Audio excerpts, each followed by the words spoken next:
Eto mga paps, meron na naman tayong nakakaputang ina segment mga paps.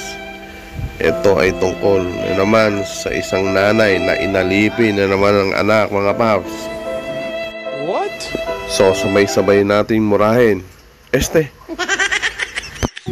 So panoorin natin ang video mga paps kung paano minekos-mekos ni ate ang kanyang nanay. Let's go! O diba, mapapamura kayo mga paps.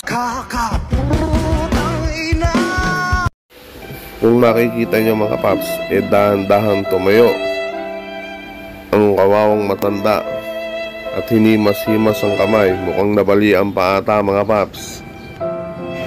Napakasalbahe talaga nitong babaita na to mga paps. Kita nyo naman, sa itsura pa lang mukhang hindi napapahuli ng buhay mga paps. So please like and share and follow my page mga paps. Keep safe, ride safe, and peace out.